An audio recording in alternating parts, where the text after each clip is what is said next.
Dans cette vidéo, je t'expliquerai pourquoi c'est important d'organiser ces repas de la semaine et prochainement, je t'expliquerai aussi comment les préparer en un tour de main et sans se prendre la tête. 1. Tu vas pouvoir gagner du temps. Tu pourras savoir ce que tu manges, matin, midi, soir, tout est affiché.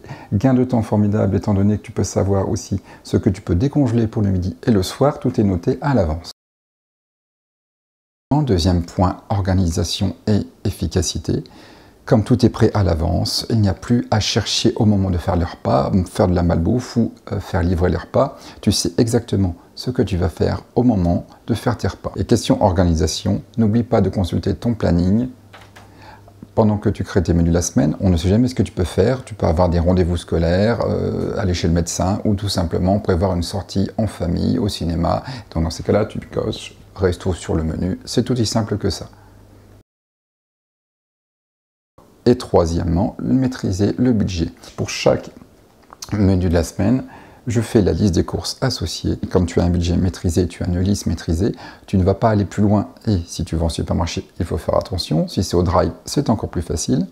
Tu peux gagner jusqu'à 50% de ton budget bouffe et ton budget d'ailleurs de la semaine. Cet argent, tu peux le garder, pourquoi pas pour faire des soldes ou faire une cagnotte comme nous pour partir en vacances.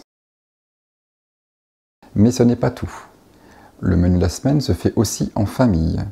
À chaque fois que je prépare les menus de la semaine, je vais demander à mes enfants ou à ma femme ce qu'ils veulent manger.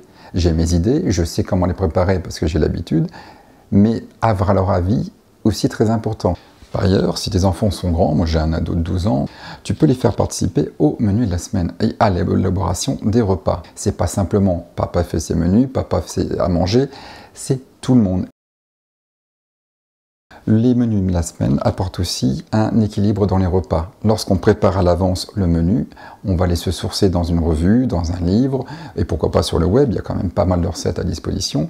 On sait quoi apporter en part de légumes. Généralement, on a 50% de légumes, on a un quart ensuite de protéines ou de viande, et un quart de féculents.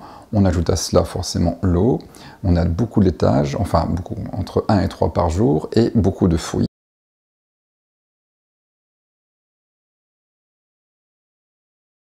Si vous avez aimé cette vidéo, cliquez sur le pouce vers le haut, partagez cette vidéo et abonnez-vous. Merci et à la prochaine fois.